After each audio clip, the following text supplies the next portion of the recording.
कछु नाथ ना चाहिए मोरे।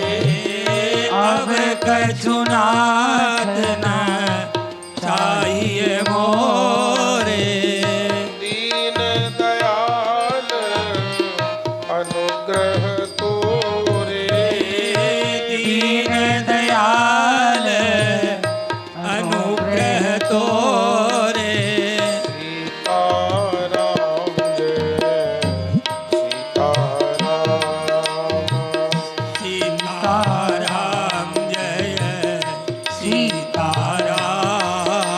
ओ श्री राम जय राम जय जय राम।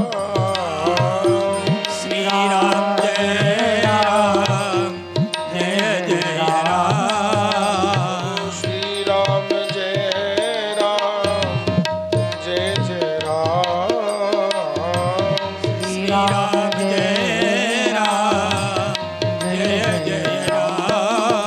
ओ श्री राम जय राम जय जय राम। श्री राम जय राम जय जय राम। श्री राम जय राम जय जय राम। श्री राम जय राम जय जय राम। श्री राम जय राम जय जय राम। श्री राम जय राम जय जय राम। श्री राम जय राम जय जय राम। श्री राम जय राम जय जय राम। श्री राम जय राम जय जय राम। श्री राम जय राम जय जय राम। श्री राम जय राम जय जय राम। श्री राम जय राम जय जय राम।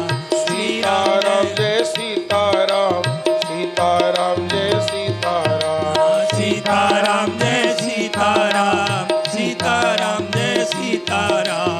सीताराम जय सीताराम सीताराम जय सीताराम। सीताराम जय सीताराम सीताराम जय सीताराम। श्री राम जय राम जय जय राम। श्री राम जय राम जय जय राम। श्री राम जय राम जय जय राम। श्री राम जय राम जय जय राम। सीताराम जय सीताराम सीताराम जय सीताराम। सीताराम जय सीताराम। सीताराम जय सीताराम। सीताराम जय सीताराम। सीताराम जय सीताराम। जय जय श्री सीताराम।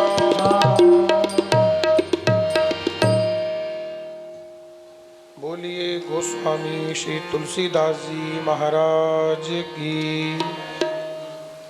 सियावर रामचंद्र भगवान की।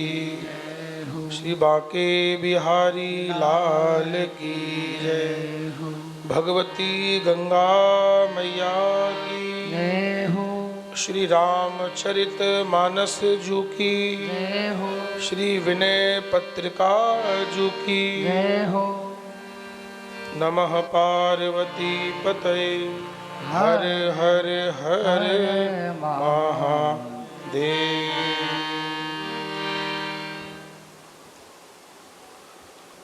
परम कृपालु परम दयालु भगवान राघवेंद्र सरकार की महती अनुकंपा से इस गीता भवन 3 नंबर के पावन प्रांगण में और आप सभी सत्संगी भाई बहन जो अपने घर से चल कर के सत्संग के भाव से यहाँ पर आए हैं, आप सबके प्रति सिय राम में सब जग जानी करहूँ प्रणाम जोर जुग पानी का भाव रखते हुए कुछ भगवत चर्चा हम लोग करें। जैसा कि आप लोग जानते ही हैं कि विनय पत्रिका पर चर्चा चल रही है और इसके नाम से ही समझ में आ रहा है कि गोस्वामी जी ने अपने शब्दों में भगवान से जो विनय करी है और जो पत्र लिख करके भेजा है हनुमान जी के हाथ, और हनुमान जी ने पत्रिका कहाँ दे दी? जानकी जी के हाथ, और जानकी जी ने राम जी के सामने प्रस्तुत करके उस पर क्या करवा दिए? उस पर हस्ताक्षर करवा दिए।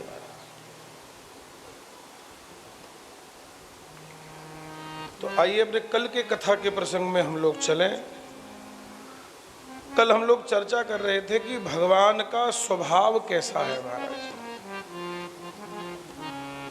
दास को ये समझ में आया कि भगवान का प्रभाव जान करके कल्याण नहीं होगा, भगवान का स्वभाव जान करके कल्याण होगा महाराज। अगर ये जीव भगवान का प्रभाव जानेगा तो भटक जाएगा, भ्रमित हो जाएगा, क्योंकि भगवान तो षड ऐश्वर्य संपन्न है। भगवान तो षड ऐश्वर्य संपन्न है, इसलिए वो भगवान है। और जीव उनके प्रभाव को देखेगा तो भ्रमित हो सकता है। इसलिए हमें भगवान का प्रभाव नहीं देखना है, हमें भगवान का स्वभाव देखना है। और यही गोस्वामी जी वर्णन कर रहे हैं। बोले भगवान का स्वभाव जान करके जिसका हृदय नहीं पिघलता,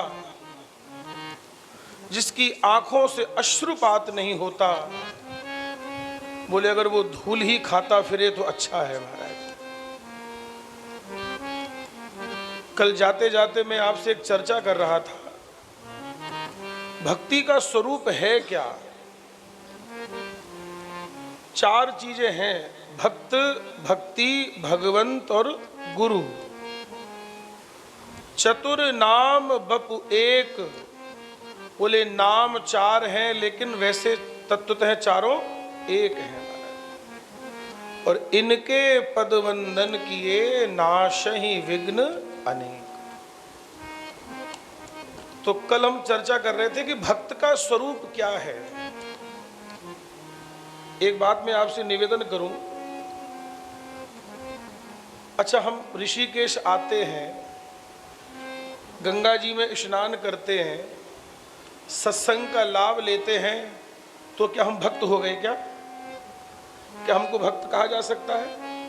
पहली बात, हम रोज मंदिर जाते हैं, एक लोटा शंकर जी पे जल चढ़ाते हैं, तो क्या हम भक्त हो गए क्या?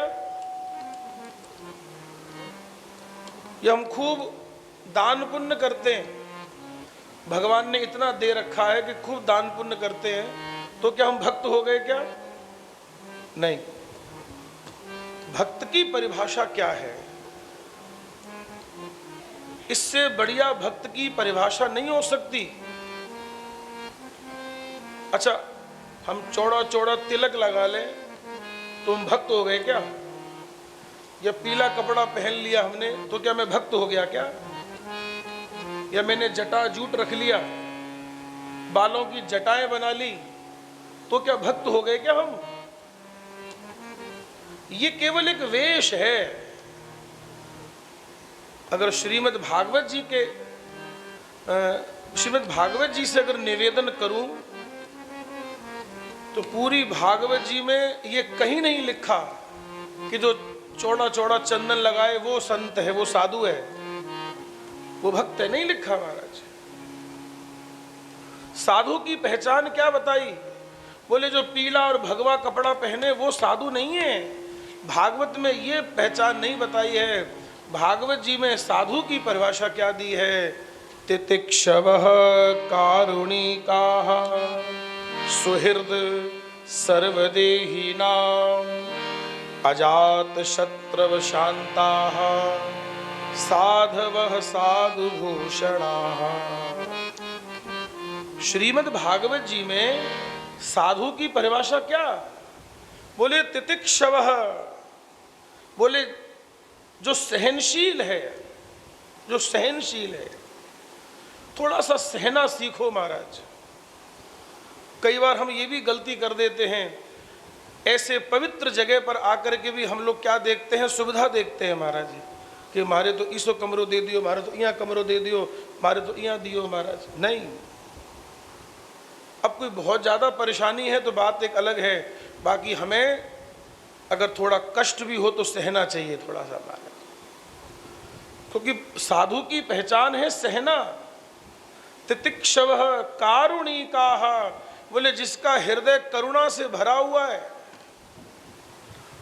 सुहृद सर्वदेही नाम, जो सबको अपना मानता है, जिसका कोई शत्रु नहीं है और साधुता ही जिसका आभूषण है, बोले वो साधु है महाराज, वो भक्त है। और भक्तमाल में भक्त की परिभाषा क्या बताई? हरि गुरु वैष्णव सो साचो सोई भक्त सही, गही एक टेक फिर उरते न टरी है। श्री प्रियादास जी महाराज कह रहे हैं कि जो हरि गुरु वैष्णव से सच्चा व्यवहार करे, सच्चा व्यवहार माने भीतर कुछ और बाहर कुछ और, ये दो व्यवहार हो गए महाराज। जो वाणी में हो वही अंतःकरण में हो, और जो अंतःकरण में हो वही वाणी में हो महाराज। और सबसे मुख्य बात तो ये है कि जो हमारी वाणी में हो वो हमारे अंतःकरण में भी हो महाराज, क्योंकि ये जरूरी नहीं है कि हम जो बोल रहे हैं वो हमारे हृदय में भी है। इसलिए हरि गुरु वैष्णव सो साचो सोई भक्त सही। और जो एक नियम लेकर के साधना करता है उसको भक्त कहा जाता है महाराज, वो भक्त है। केवल आरती घुमा देना भक्त नहीं है, धूप दिया बत्ती कर देना ये भक्त का लक्षण नहीं है। और गोस्वामी जी क्या कह रहे हैं? बोले भगवान का स्वभाव जान करके जिसका हृदय द्रवीभूत हो जाए, आंखों से अश्रुपात होने लगे, वो भगवान की भक्ति का स्वरूप है महाराज। सुन सीतापति, ये विनय पत्रिका का पद नंबर 100 है, 100। विनय पत्रिका का पद नंबर 100। सुन सीतापति शील सुभाव, सुन सीतापति शील सुभाव। मोद नमन तन पुलक नयन जल, सोनर खेहर खाओ। मोद नमन पुलक नयन जल, सोनर खेहर खाओ। सुन सीतापति शील सुभाव, सुन सीतापति शील सुभाव। शिशुपन ते पितु मात बंधु गुरु सेवक सचिव सखाओ। शिशुपन ते पितु मातु बंधु गुरु सेवक सचिव सखाओ। ओ कहत राम विधु बदन रिसोहे, कहत राम विधु बदन रिसोहे। सपने लखेहु न काहू, सपने लखेहु न काहू। सुन सीतापति शील सुभाव, सुन सीतापति शील सुभाव। सुन सीतापति शील सुभाव, सुन सीतापति शील सुभाव। बोले भगवान का स्वभाव ऐसा है, जब आंखों से अश्रुपात होने लग जाए तब मानना यही भक्ति का स्वरूप है महाराज। लगी असुवन की झरी है। प्रियादास जी कह रहे हैं जब भगवान का स्वभाव याद करके, भगवान को याद करके जब आंखों से अश्रुपात होने लगे तब समझना ये भक्ति का स्वरूप है महाराज। ये भक्ति है कि भगवान की याद में आंसू आ रहे हैं महाराज, क्योंकि आंसू हमने संसार के लिए तो बहुत बहाए हैं महाराज। लेकिन वे आंसू सब बेकार चले गए जो संसार के लिए बहा दिए महाराज। हमारे वृंदावन की एक घटना है, एक संत बड़ी अच्छी कथा कहते थे और श्रोता के आंखों से अश्रुपात होता था महाराज। तो उसी कथा में एक महंत जी आते थे और महंत जी देखते थे कि सब लोग रोते हैं और मेरी आंख से एक आंसू नहीं गिरता, मेरा हृदय कितना कठोर है, मेरी आंख से एक आंसू नहीं गिरता, देखो ये सब गृहस्थ लोग रोते हैं और बोले हम बाबा जी होकर के हमारी आंख से एक बूंद नहीं गिरती है। तो उनको मन में बड़ी ग्लानि होती थी। तो उन्होंने क्या उपाय निकाला, अगले दिन जब कथा सुनने के लिए गए तो थोड़ी सी कागज की पुड़िया में लाल मिर्ची लेकर के गए महाराज जी। आप विचार करो, थोड़ी सी लाल मिर्ची लेकर के गए और मन में भाव क्या था कि जब सब रोएंगे, जब भावुकता की कथा होगी तो थोड़ी सी मैं भी अपनी आंख में लगा लूँगा तो मेरी भी आंसू आ जाएंगे। और दूसरा भाव इसका ये है कि इन आँखों को तो दंड मिलना चाहिए जो भगवान की कथा सुनकर के जिनके आंसू नहीं आते महाराज, इन नेत्रों को दंड मिलना चाहिए महाराज। वो महात्मा जब कथा कहते थे, महंत जी ने देख लिया कि कितने भावुकता में डूब गए, सब लोग अश्रुपात कर रहे हैं और उन्होंने भी हल्की सी आंखों में मिर्ची लगा ली। तो अब स्वाभाविक सी बात है, जब आंखों में मिर्ची लगेगी तो आंसू तो गिरेंगे ही महाराज, आंखों में पानी आएगा। अच्छा, श्रोताओं ने ध्यान नहीं दिया, लेकिन जो कथा बाँच रहे थे उन्होंने ध्यान दिया, बोले अच्छा। और जब कथा पूरी हो गई तो मंच से उतरे और उन महंत जी को हृदय से लगा लिया। बोले आप मुझे हृदय से क्यों लगा रहे हैं?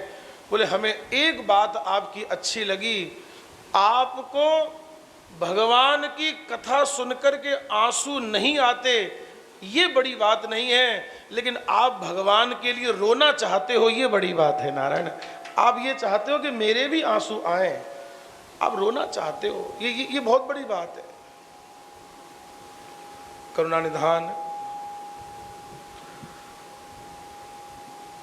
तो गोस्वामी तुलसीदास जी कह रहे हैं कि भगवान का स्वभाव देखो, ये कितने नाम गिना दिए कि बचपन से माता पिता बंधु माने भाई गुरुजी सेवक लख्योन सेवक सचिव सखाऊ कहत राम विदु बदन रिसोहे सपनेऊ लख्यो न काहू।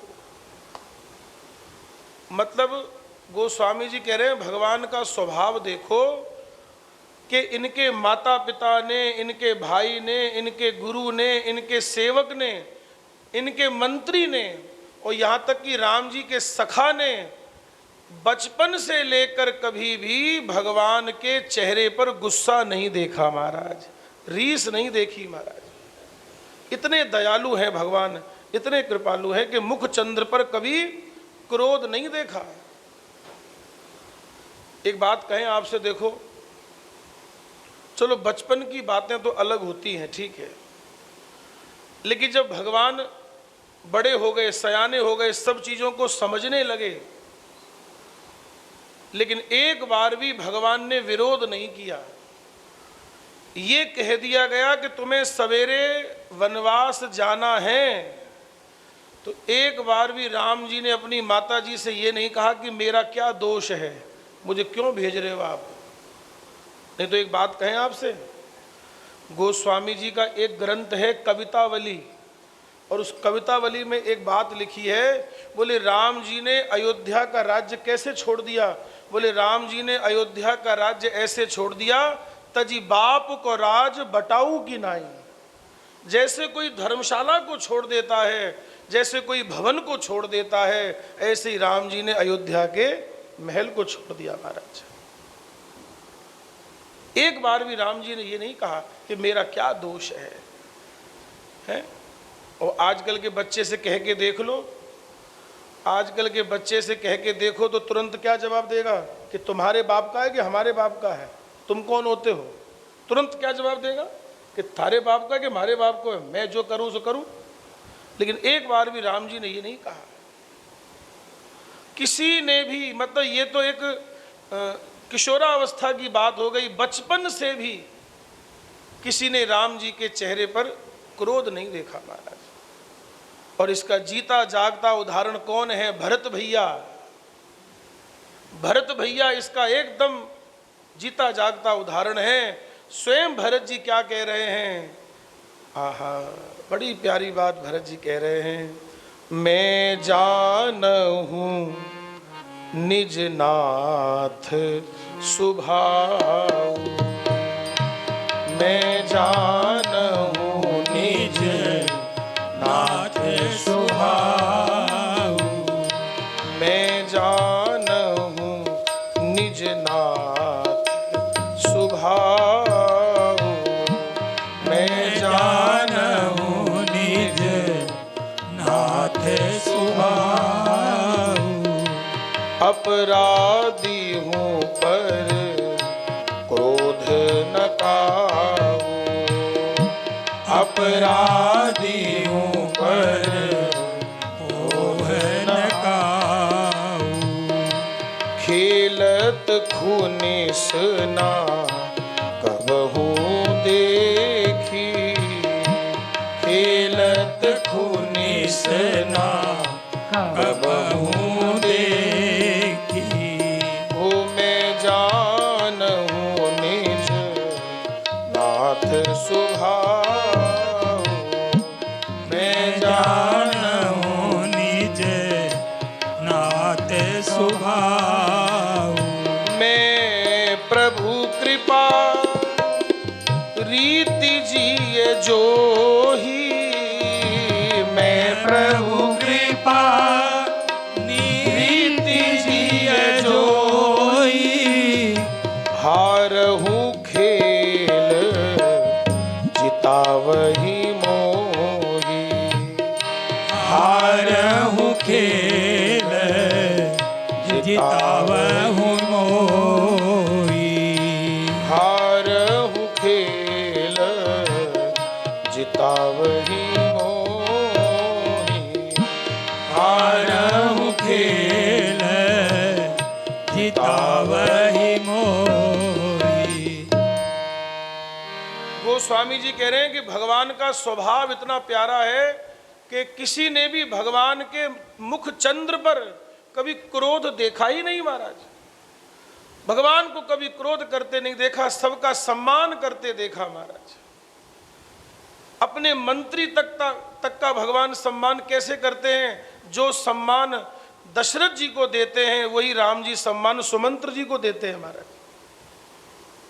एक बात आपसे निवेदन करें, रामचरितमानस में 3 वृद्ध हैं, 3 बूढ़े हैं, 3।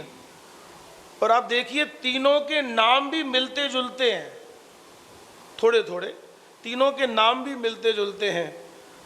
एक हैं सुमंत, एक हैं सुमंत, और दूसरे हैं जामवंत, और तीसरे हैं माल्यवंत। ये 3 है महाराज, ये वृद्ध हैं। और राम जी ने सुमंत्र जी का सम्मान कैसे करते हैं आप देखो महाराज। राम सुमंत्र ही आवत देखा, और आदर कीन पिता समलेखा। यानी कि जो सम्मान राम जी दशरथ जी को देते हैं वही सम्मान किसको देते हैं? सुमंत्र जी को देते हैं। और दूसरी बात सुनो, जामवंत जी का सम्मान किसने किया? जामवंत जी बूढ़े हैं, वृद्ध हैं, लिखा है ना, जामवंत मंत्री अति बूढ़ा, ते की होई अब समरा रूढ़ा। और इन जामवंत जी का सम्मान किसने किया? बोले जामवंत जी का सम्मान किया हनुमान जी ने। हनुमान जी क्या कह रहे हैं? जामवंत मैं पूछूं तो ही उचित सिखावन, मेरे लिए क्या ठीक है बताइए आप। और तीसरी बात सुनो, जो रावण के नाना हैं, क्या नाम है? माल्यवंत। क्या रावण ने वृद्ध का सम्मान किया? अरे रावण अपने नाना से ये कहता है कि तू बुढ़ा हो गया है, अब मैं तुझे मार करके कलंक लेना नहीं चाहता। ये वृद्ध का सम्मान रावण के यहाँ पर है महाराज। और आप देखिए, जिसके यहाँ वृद्ध का सम्मान नहीं होता, उसके आयुर विद्या यश बल सब नष्ट हो जाता है महाराज। क्यों? क्योंकि इसका उल्टा कर लो। अब इसका उल्टा कर लो, क्योंकि हमारे यहाँ शास्त्र कहते हैं कि जो वृद्ध का सम्मान करता है, जो अपने बड़ों को प्रणाम करता है, उसकी क्या चीज़ें बढ़ती हैं? उसकी 4 चीज़ें बढ़ती हैं। नित्य वृद्धोपि सेविनः आयुर विद्या यश और बल। जो अपने वृद्ध का सम्मान करता है उसकी आयु बढ़ती है, उसका यश बढ़ता है, आयुर विद्या यश बल। लेकिन रावण ने माल्यवंत का अपमान किया, अपने नाना का अपमान किया। लेकिन राम जी से सीखो महाराज, राम जी अपने सबका बड़ा सम्मान करते हैं। शिशुपन ते पितु मातु बंधु गुरु सेवक सचिव सखाहु कहत राम विधु बदन रिसोहे सपने लखे हो न काहू। कभी किसी ने राम जी के मुखार बिंद पर रीस नहीं देखी, क्रोध नहीं देखा। राम जी का स्वभाव बड़ा ही निर्मल है, बड़ा ही कोमल है महाराज। इससे हम लोगों को क्या सीखना है? कई बार हम लोग भी छोटी छोटी बातों पर क्रोध करने लगते हैं, जहाँ नहीं भी करना चाहिए वहाँ भी करते हैं महाराज। तो राम जी के स्वभाव से सीखें। राम जी क्रोध नहीं करते महाराज, सबका सम्मान करते हैं और सबसे बड़े प्रेम से मिलते हैं। तो गोस्वामी जी को ये बात बड़ी भाती है राम जी की कि राम जी सबका बड़ा सम्मान करते हैं महाराज। और आगे क्या कह रहे हैं? अगली लाइन तो बड़ी प्यारी है महाराज। खेलत संग अनुज बालक नित जुगवत अनट उपाओ। खेलत संग अनुज बालक नित जुगवत अनट अपाओ। जीत हार चुचकार दुलारत, जीत हार चुचकार दुलारत, जीत हार चुचकार दुलारत, जीत हार चुचकार दुलारत। देत दिवावत दाऊ सुन सीतापति शील स्वभाव। सुन सीतापति शील स्वभाव। सुन सीतापति शील स्वभाव। सुन सीतापति शील स्वभाव। सुन सीतापति शील स्वभाव।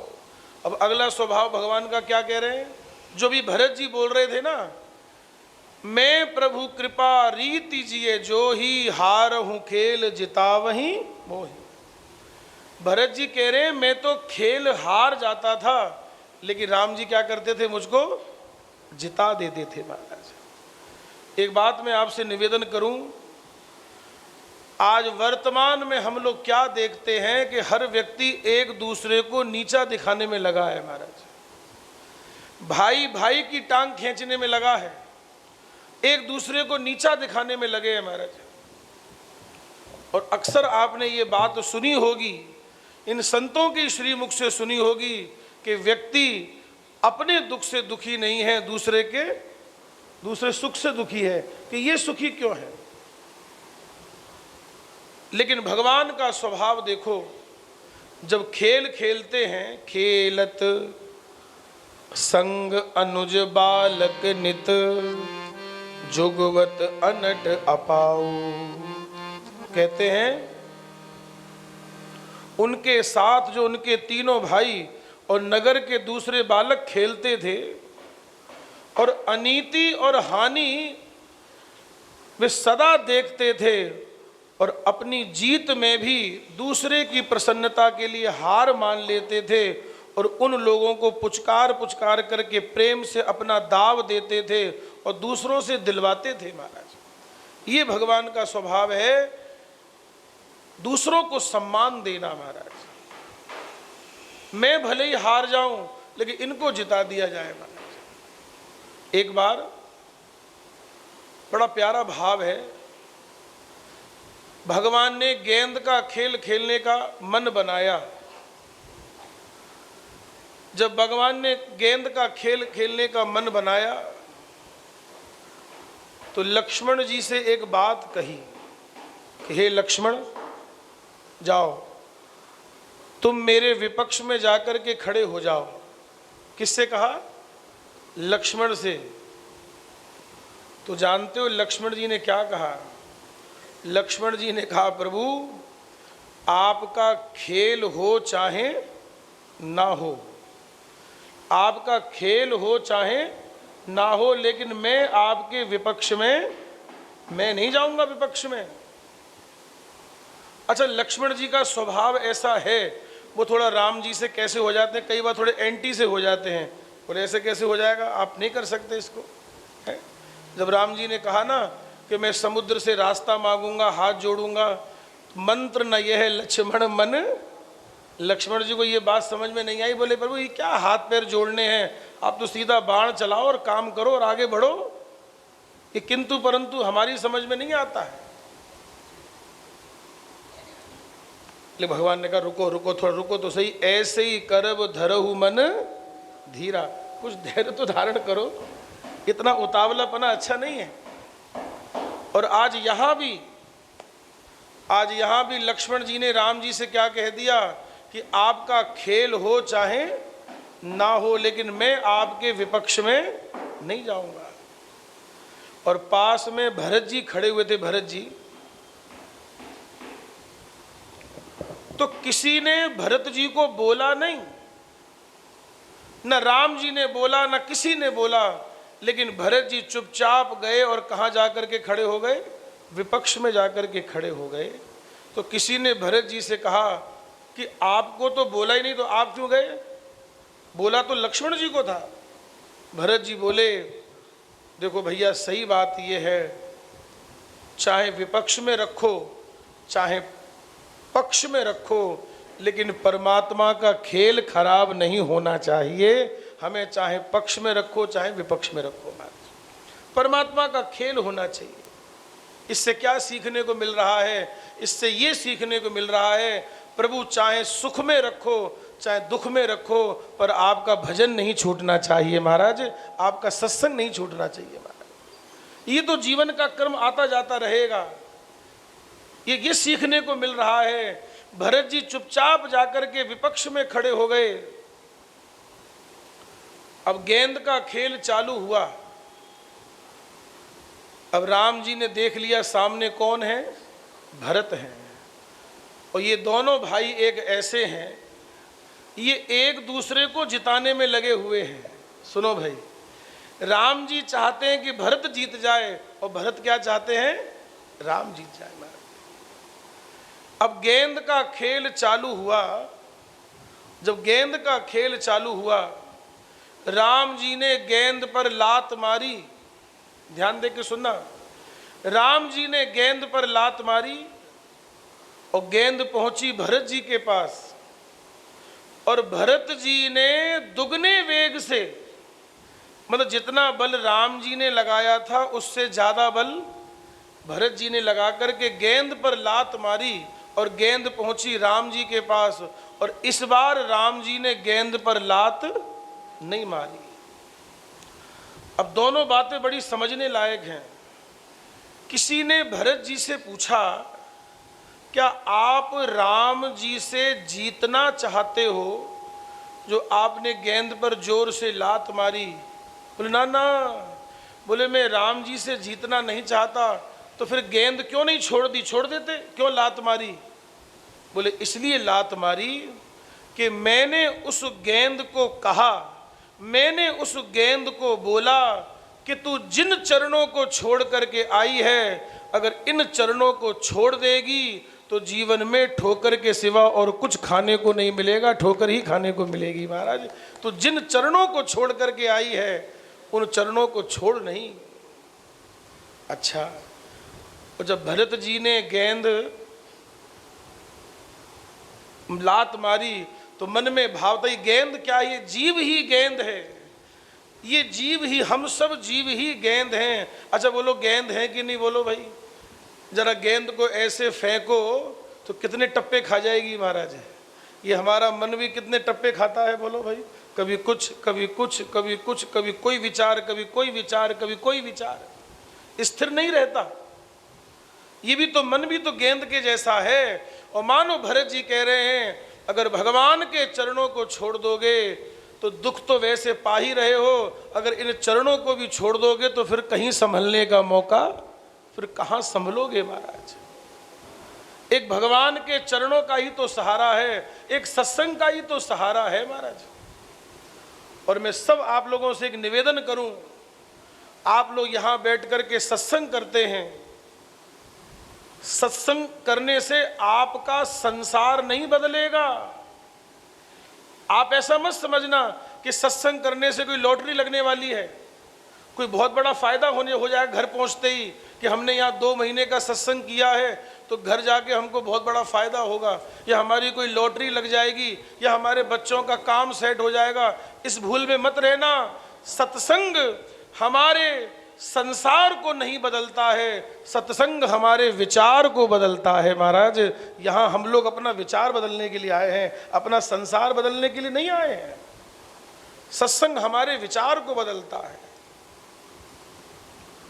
तो देखो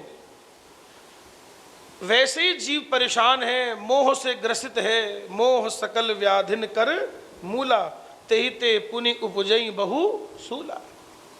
एक तो जीव वैसे ही परेशान हैरान है, और अगर भगवान के चरणों को भी छोड़ देगा तो फिर इसको कहीं सहारा नहीं है फिर तो। इसलिए मानो भरत जी ने कहा कि तू जिन चरणों को छोड़ करके आई है, अगर इन चरणों को छोड़ देगी तो संसार में ठोकर के सिवा और कुछ खाने को नहीं मिलेगा। और लिखा भी है, सो परत्र दुख पावही, उत्तरकांड, सो परत्र दुख पावही, सिर धुनि धुनि पछताए, कालहि कर्महि ईश्वरहि मिथ्या दोष लगाए। और दोष किसको देता है? अपने समय को। अरे मारे तो भाग में सत्संग हाई को नहीं, बोले मेरे भाग में सत्संग नहीं था। अरे थारे भाग में और सब तो लिख गए हो, सत्संग ही को नहीं हो गए। कितनी झूठी बात है महाराज। सब कुछ करने का टाइम है लेकिन सत्संग करने का समय नहीं है। क्यों? बोले मेरा समय नहीं मिला। बोले मेरे कर्म, माने मेरे भाग में लिखा नहीं था, मेरे कर्मों में नहीं लिखा था। और तीसरा दोष, बचा कुचा दोष किसको दे दिया? बोले परमात्मा ने मुझसे सत्संग नहीं करवाया। ये एकदम मिथ्या दोष है हमारा, एकदम मिथ्या दोष है। तो भरत जी ने कहा कि जिन चरणों को छोड़ के आई है तो ठोकर खाने को मिलेगी। अब सुनो राम जी की बात। जब गेंद राम जी के पास पहुंची तो राम जी ने गेंद पर लात क्यों नहीं मारी? उसके 2 कारण हैं। राम जी ने सोचा अगर हम भी गेंद पर लात मारेंगे तो भरत हार जाएगा और मैं जीत जाऊंगा, और मुझे तो किसको जिताना है? मुझे तो भरत को जिताना है। इसलिए भगवान ने गेंद पर लात नहीं मारी। और दूसरा कारण ये है, राम जी ने सोचा कि जिसको भरत जैसे संत ने मेरे पास भेजा हो, मैं चाह करके भी ठोकर नहीं मार सकता। इसको भरत जैसे संत ने मेरे पास भेजा है महाराज, फिर गेंद ही क्यों ना हो। जिसको भरत जैसे संत ने मेरे पास भेजा है, मैं उसको कैसे ठुकरा सकता हूं महाराज। इसलिए भगवान ने ठोकर नहीं मारी महाराज। और जीता हुआ खेल भी राम जी क्या करते थे? जीता हुआ खेल भी राम जी हार जाते थे और दूसरे लोगों को दुलारते थे, चुचकारते थे, पुचकारते थे कि आ जाओ आ जाओ, तुम दाव ले लो, कोई दिक्कत नहीं, तुम खेलो आराम से, तुम खेलो आराम से। तो गोस्वामी जी कह रहे ये मेरे राम जी का स्वभाव है, कितना निर्मल और कोमल स्वभाव है। अब आगे क्या कह रहे हैं?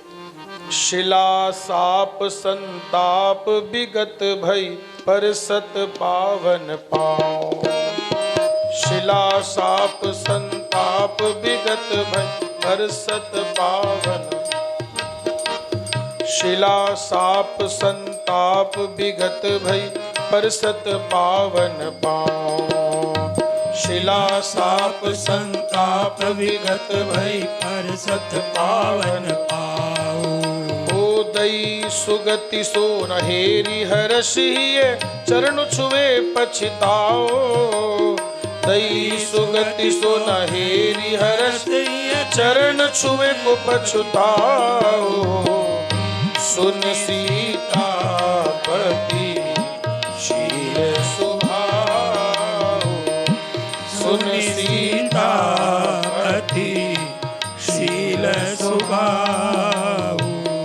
सुन सीतापति शील सुभाओ।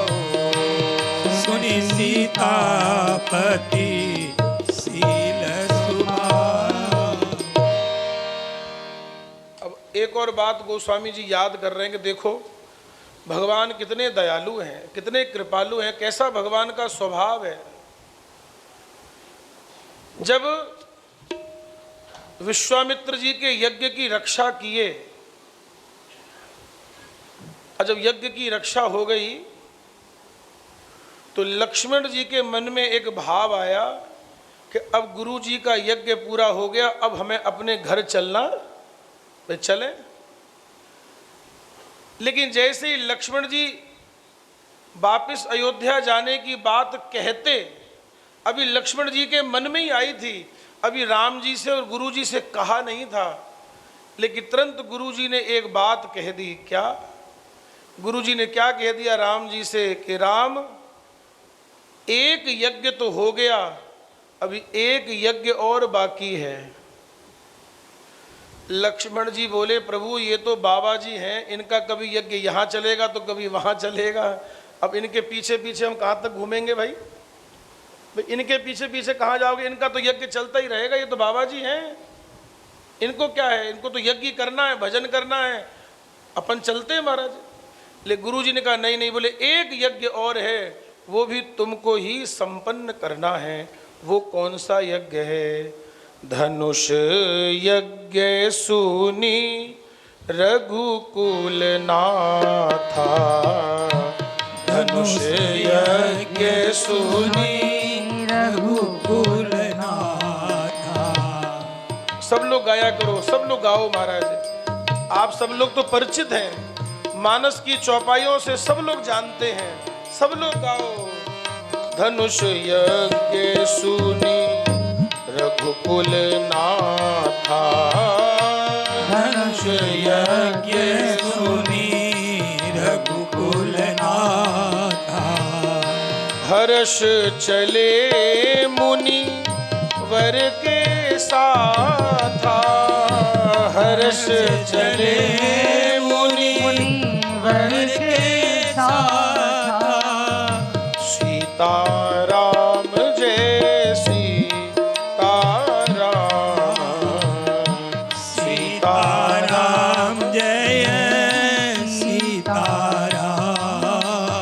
ओ धनुष यज्ञ सुनी रघुकुल नाथा। धनुष यज्ञ सुनी रघुकुल नाथा। धनुष यज्ञ सुनी, धनुष यज्ञ सुनी, धनुष यज्ञ सुनी। धनुष यज्ञ सुनी रघुकुल नाथा। हर्ष चले मुनिवर के साथा। चल दिए महाराज। और सुनो, रास्ते में एक ऐसा आश्रम दिखाई दिया। अच्छा मैं आपसे एक बात पूछूं, एक आश्रम की शोभा कब है? बोलो भाई। कोई आश्रम है, कोई मठ है, कोई आश्रम है, कोई मठ है या कोई मंदिर है। एक मंदिर की, एक आश्रम की, एक मठ की शोभा कब है? आप सबके अपने अपने विचार हो सकते हैं, पर लेकिन मैं एक निवेदन करूं, एक आश्रम की शोभा बढ़िया कमरा बनाने से नहीं होती है। एक आश्रम की शोभा बढ़िया पत्थर और टाइल्स लगाने से नहीं है। एक आश्रम की शोभा बढ़िया कमरे बना दो, बढ़िया अटैच बाथरूम लेटरिन बना दो, ये शोभा नहीं है। एक आश्रम की शोभा कब है? बोले एक मंदिर की शोभा तब है जब वहाँ समय से आरती हो, समय से पूजा हो। अगर कोई राहगीर आ जाए, कोई भक्त आ जाए तो समय से क्या मिल जाए? दो फुल्का मिल जाए महाराज। अच्छा, आप हमारे आश्रम पर अगर आओ, न दूध पूछें, न चाय पूछें, न भोजन पूछें, और आपको अपना आश्रम दिखाएं, देखो ये इतने लाख का पत्थर लगा है, इतने लाख का ये लगा, आप क्या कहोगे? बोले महाराज इस पत्थर का क्या करें, आपने पानी तक तो पूछा नहीं महाराज।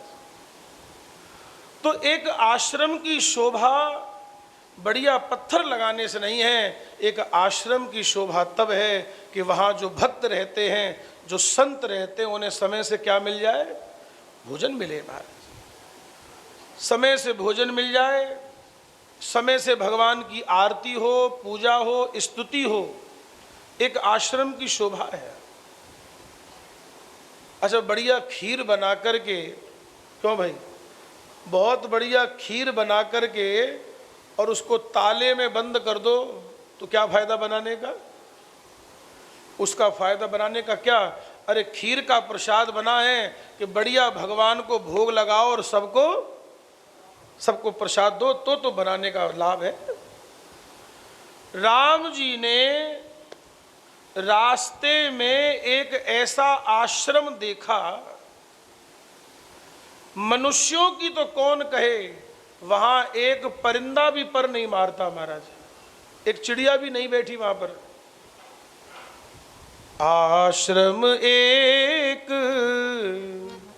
दीख मग माही, आश्रम एक दीख मग मान, खग मृग जीव जंतु ताहा नाही, खग मृग जीव जंतु ताहा नाही, आश्रम एक दीख मग।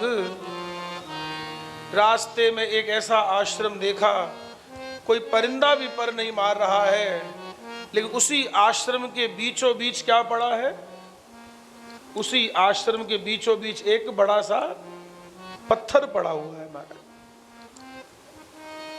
पूछा मुनि शिला प्रभु देखी, पूछा मुनि शिला प्रभु देखी, पूछा मुनि शिला प्रभु देखी, पूछा मुनि शिला प्रभु देखी, ओ सकल कथा मुनि कही विसेखी, सकल कथा मुनि कही विशेषी, सकल कथा मुनि कही विसेखी, सकल कथा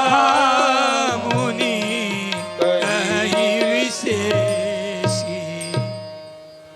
विश्वामित्र जी बोले कि राम, इस पत्थर की तरफ तो कोई नहीं देखता, तो तुमने क्यों देखा? क्या पूछा गुरुजी ने कि इस पत्थर की ओर तो कोई नहीं देखता, तो तुमने क्यों देखा? राम जी बोले, गुरुदेव बस मेरा यही तो स्वभाव है कि जिसको कोई नहीं देखता उसे ही तो हम देखते हैं महाराज। जिसको कोई देखने वाला नहीं है उसे मैं देखता हूँ। यानी कि जिसका संसार में कोई नहीं है उसका मैं तो हूं ना उसका। तो ये सही बात है। जिसके लिए संसार के सारे रास्ते बंद हो जाते हैं, और हो ही जाते हैं महाराज, संसार के रास्ते तो बंद हो ही जाते हैं, लेकिन उसके लिए परमात्मा का रास्ता हमेशा हमेशा खुला हुआ है महाराज। स्वामी जी खूब इस बात को जोर दे दे करके कहते थे। मैं एक पुस्तक में पढ़ रहा था स्वामी जी की। स्वामी जी कह रहे थे, बोले अगर मैं 10-20 साल और जी जाऊं तो तुमको परमात्मा और सुगम कर दूंगा मैं तुम्हारे लिए। ये स्वामी जी ने कहा महाराज कि अगर मैं 10-20 साल और जी जाऊं तो तुम्हारे लिए परमात्मा की प्राप्ति और सुगम कर दूंगा मैं। ये स्वामी जी कह रहे हैं महाराज। मेरा कहने का भाव ये है नारायण, जिसका कोई नहीं है उसके परमात्मा तो उसके है ही है महाराज। और एक बात फिर आपसे कहूं, मैं बहुत ज़्यादा इन संसार और संसार वालों के भरोसे मत रहना, क्योंकि शरीर और संसार कभी साथ देते नहीं हैं और भगवान कभी साथ छोड़ते नहीं हैं महाराज। परमात्मा साथ छोड़ते नहीं हैं और ये कभी साथ देते नहीं हैं। बड़ा स्पष्ट लिखा है गोस्वामी जी ने, सुर नर मुनि सब की यह रीति, स्वार्थ लाग करें सब रीति। सबका प्रेम जो है वो स्वार्थ पूर्ण है। अगर अपना मतलब सिद्ध हो रहा होगा तो संसार वाले पूछेंगे, नहीं तो महाराज आजकल तो नंबर ही ब्लॉक कर दे हुए महाराज। बोले मतलब को नहीं, नंबर के राखना बंद करो इन्हें महाराज। हमारे गुरुजी एक दृष्टांत सुनाते थे। बोले एक बनिया का लड़का एक बाबा जी के पास जाता था और बाबा जी ने, अब कहानी थोड़ी लंबी है लेकिन मैं शॉर्ट में सुना देता हूँ। वो बनिया का लड़का बाबा जी के पास जाता था तो बाबा जी ने उसको योग साधना, प्राणायाम, श्वास को चढ़ा लेना उतार लेना सब सिखा दिया महाराज। अब घर वालों को बड़ी चिंता होती थी कि ये बाबा जी के पास जाता है, कहीं ये बाबा जी ना हो जाए कहीं। तो सबसे बढ़िया साधन क्या है? बोले सबसे बढ़िया साधन है कि इसकी शादी कर दो, इसका विवाह कर दो महाराज। लड़के का विवाह कर दिया। एक दिन बाबा जी को ऐसी बाजार में मिल गया तो बाबा जी बोले, क्यों रे तू आता क्यों नहीं है? बोले महाराज के बताऊं, मारो ब्याह हो गयो, अब निकल लो मुश्किल हो गए थोड़ो सो। घर वाला बींदनी बहुत लाड करे, बहुत कोड करे मारा। बाबा जी बोले थारा कोई कोड को नहीं करे, थारो थारी झूठी खबर है सब थाने हो। वो नहीं गुरुजी थारे के खबर है, थाने के पतो है। बोले माने सब ठाए, एक काम कर, घरे जा और श्वास चढ़ा करके हाथ पैर पसार दे। क्या वो कर? बोले हाथ पैर पसार दे, श्वास ने चढ़ा ले, लारे लारे मैं आऊं हूं, चल तू चिंता मत कर। एक घरे आया, आंगने में महाराज लेट गयो, लेट के हाथ पैर पसार दिया, श्वास चढ़ा ली, आँखें चढ़ा ली, जानता तो हाँ सब। अब बोले कोनी कि करे कोनी, तो घर वाला तो समझ गया, लगता छोरा हाथ से गयो महाराज। अब रोनो धोनो चालू। इतने में बाबा जी पूछ गया, बाबा जी आ गए। बाबा जी ने कहा रो नहीं, समाधान है, समाधान करता हूं मैं कुछ। क्योंकि सब घर वाले हाथ जोड़ रहे थे, बाबा जी आपका ही चेला है, कुछ करो महाराज कुछ करो। बाबा जी बोले चिंता मत करो, जाओ एक बाटकी में दूध लेके आओ। क्या कहा? बाटकी में दूध लेके आओ। दूध आ गया और बाबा जी ने अपने जेब में से एक लकड़ी निकाली, छोटी सी लकड़ी ऐसी कुछ जरा सी, और उसको दूध में घुमा दिया और कहा इसको 7 बार घुमा दो इसके ऊपर। और जब 7 बार घुमा दिया, अब बाबा जी क्या बोले, हाँ भाई आओ। अब ऐसा है, जो इस दूध को पी जाएगा वो तो मर जाएगा, लेकिन लड़का जिंदा, ये गारंटी है एकदम 200% ले लो, चाहे 1000% गारंटी ले लो, लड़का जिंदा हो जाएगा। सबसे पहले बाटकी दूध लेकर के उसके पिताजी के पास गए। पिताजी से कहा कि थे पी लो। अरे बोले मैं क्या मैं पी लूँ भाई, मैं पढ़ा दिया लिखा दिया शादी कर दिया, मैं मरूँ को नहीं। पिताजी भी नट गया और माँ भी नटकी और बींदनी घर वाली बोली बाबा जी अब ए तो मर गया तो मैं क्यों मरूँ, अब मैं को नहीं मरूँ। अब कुल मिलाकर के बातें तो बहुत सारी थी, अब वो छोड़ो। वो किसी ने भी दूध नहीं पिया, लेकिन बनिया परिवार बड़ा चालाक महाराज। वो के बोलियो कि बाबा जी, ओ बाबा जी, थारे तो आगे लारे की गोनी। बाबा जी आपके आगे पीछे तो कोई नहीं है, एक काम करो, दूध आप पी जाओ, आपका खर्च हम कर देंगे। अब खर्च लगेगा ना, क्यों भाई? बोले 12वां हम कर देंगे आपका, दूध आप पी जाओ। अच्छा आप खुद विचार करो, उस दूध में कोई जहर थोड़ी है, वो तो घर में से ही आया है। और बाबा जी जो लकड़ी घुमाई थी ना, वो तो रास्ते में से ऐसे ही कोई उठा ली थी, कोई यहीं पड़ी महाराज भी मैं की गोनी हो।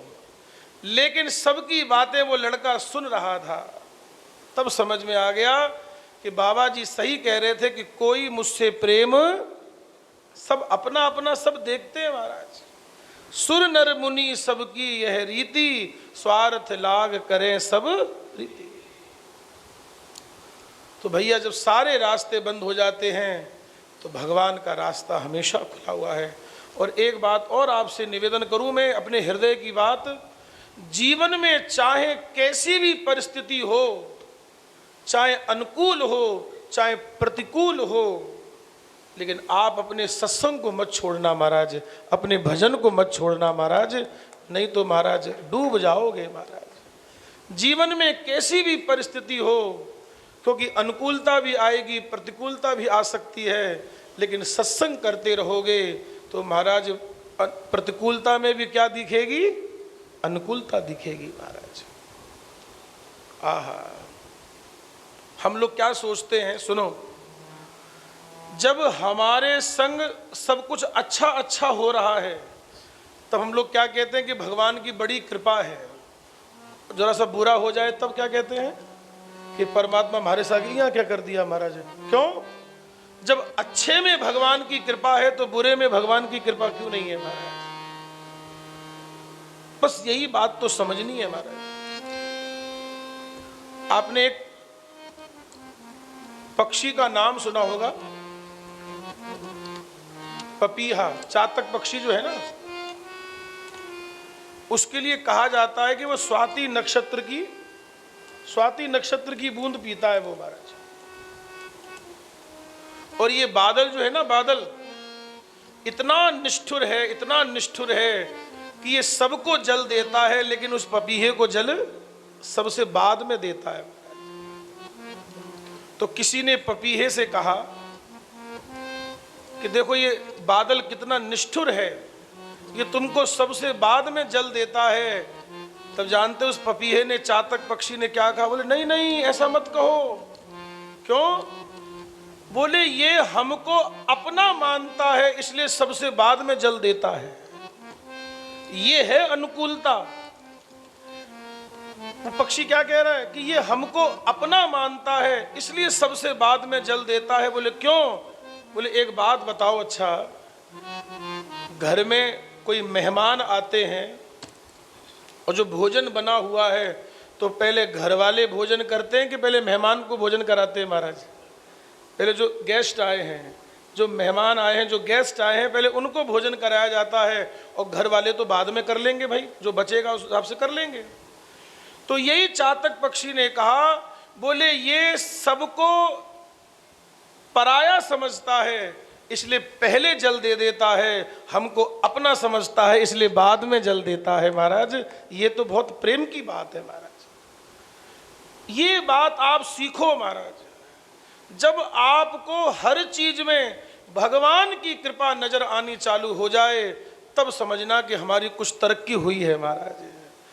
अगर हम विचलित हो जाएं, अच्छे अच्छे में तो भगवान की कृपा बोलें, अगर थोड़ा सा प्रतिकूल हो जाए तब भी भगवान की कृपा समझो महाराज, तब भी कृपा समझो।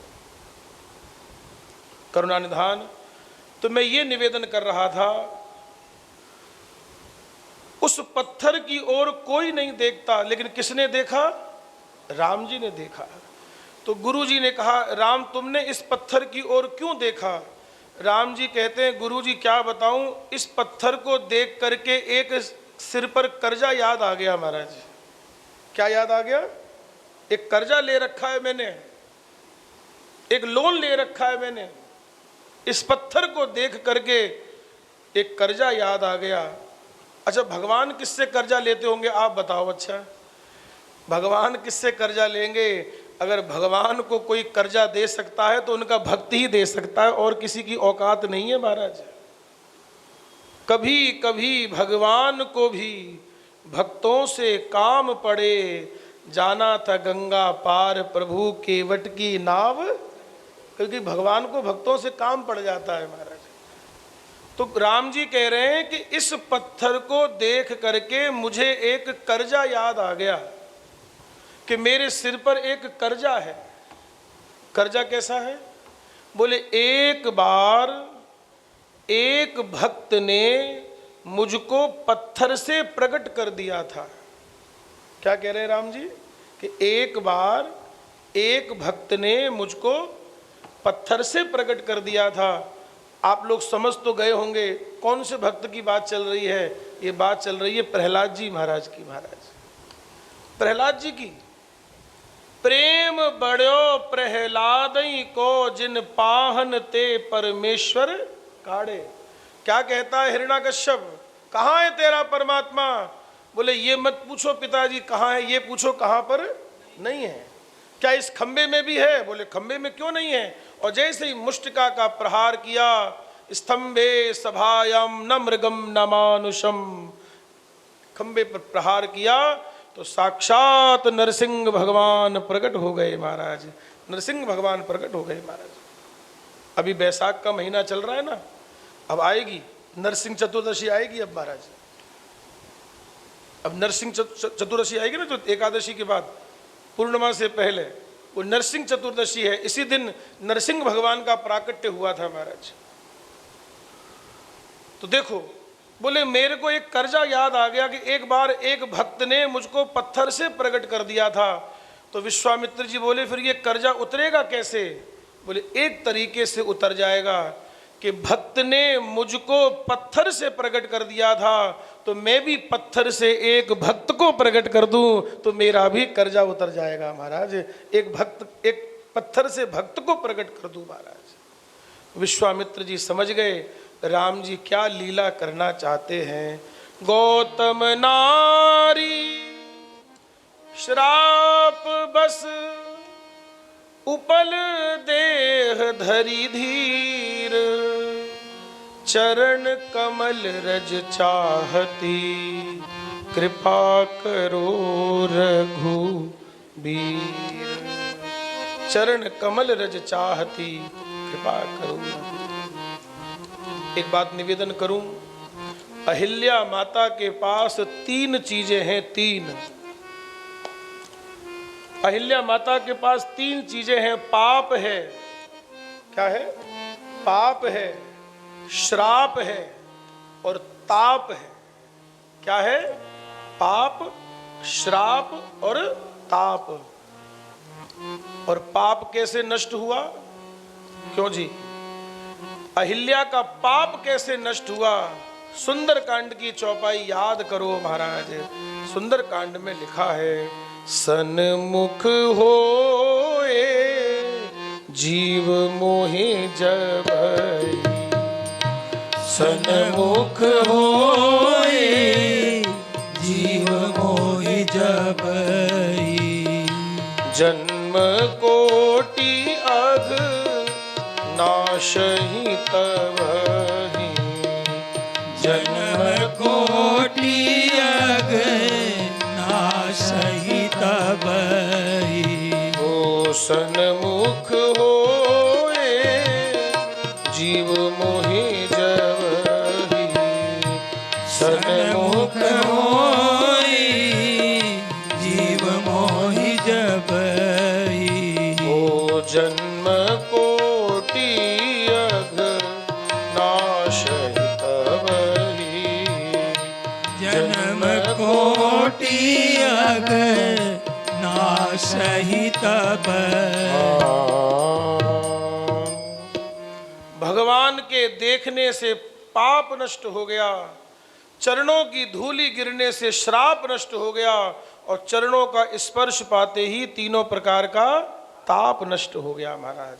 सच्चिदानंद रूपाय विश्वोत्पत्त्यादि हेतवे तापत्रय विनाशाय श्री कृष्णाय वयम नुमः। जो परमात्मा तीनों प्रकार के तापों का नाश कर देते हैं, दैहिक दैविक भौतिक तापा राम राज नहीं काहू व्यापा। तो आप विचार कीजिए महाराज, अब भगवान का स्वभाव देखो। जिन अहिल्या माता को भगवान ने तार दिया, अपने नाम को सार्थक किया, क्योंकि हमारे राम जी का एक नाम है। क्या नाम है? रघुपति राघव राजा राम पतित पावन सीताराम सीताराम सीताराम भज प्यारे तू सीताराम रघुपति राघव राजा राम पतित पावन सीताराम। भगवान का एक नाम है पतित पावन। अब कोई राम जी से पूछ ले कि आपका नाम पतित पावन क्यों है, आपने किसी पतित को पावन किया है, तो राम जी तुरंत अहिल्या माता का नाम लेंगे कि मैंने इनको पावन किया है, मैंने इनको पावन किया है।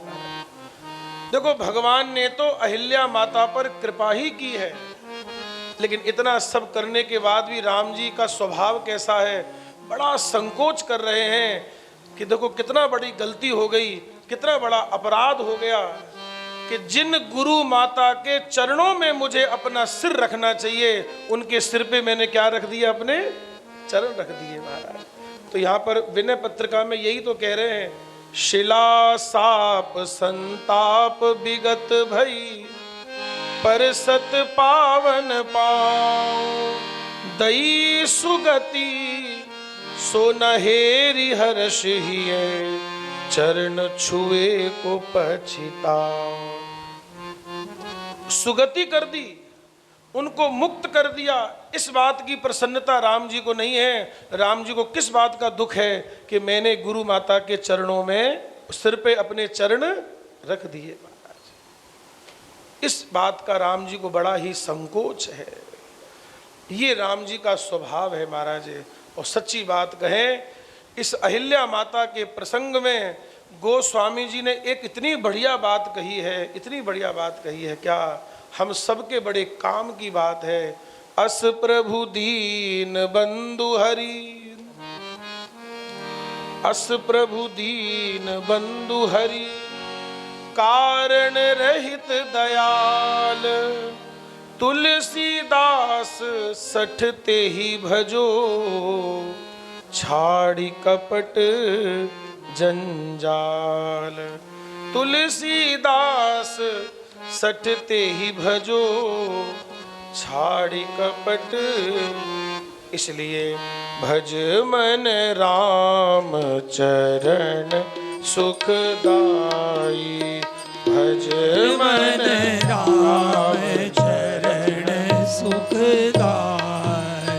ओ राम चरण सुखदाई, भज मन राम चरण सुखदाई, भज मन राम चरण सुखदाई, भज मन राम चरण सुखदाई। ओ भज मन राम चरण सुखदाई, भज मन राम चरण सुखदाई। जिन चरणन की चरण पादुका भरत रहे मन लाई,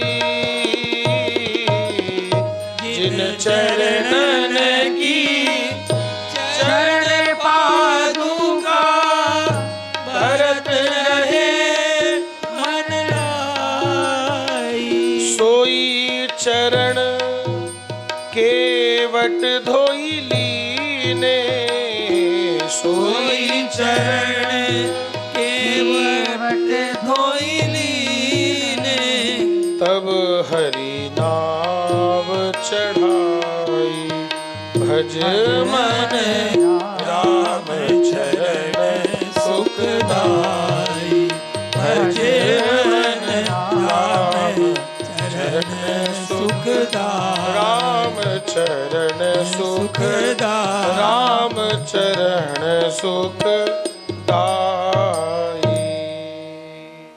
ये भगवान का स्वभाव है महाराज। अस स्वभाव कहीं देख न सुने हो, ऐसा स्वभाव न कहीं देखा है न ऐसा स्वभाव कहीं सुना है। तो भैया भगवान के स्वभाव को समझो। उमा राम स्वभाव जेहि जाना, ताहि भजन तजी भावना। अब आज तो हो गया, कल कल की और बात है। बस कल जो है सुनाएंगे 3 से 4:15। बाकी की जो 3 दिन बचेंगे उसमें 3 से 5, 5:15 तक सुनाएंगे महाराज। क्योंकि अब कल 2 दिन की कथा और है वानप्रस्थ में। अभी 4:30 से 6:30 तक वहाँ कथा होती है। तो आज है, कल भी होगी और परसों जो कथा होगी केवल एक सत्र की होगी, सुबह सुबह की कथा होगी। तो परसों शाम को वहाँ कथा नहीं है, तो परसों शाम को वहाँ कथा नहीं है, तो परसों शाम से यहाँ आनंद लेंगे, पूरा आनंद लेंगे महाराज। खूब अच्छे से खूब सुनेंगे और खूब आनंद लेंगे। तो आज की वाणी को तो विराम दे रहे हैं। 2 मिनट बड़े भाव से सब लोग गा लीजिए। हरि शरणम हरि शरणम हरि शरणम हरि शरणम हरि शरणम हरि शरणम हरि शरणम हरि शरणम।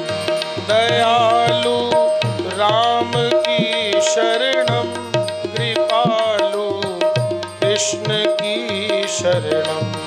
दयालु राम की शरणम कृपालु कृष्ण की शरणम।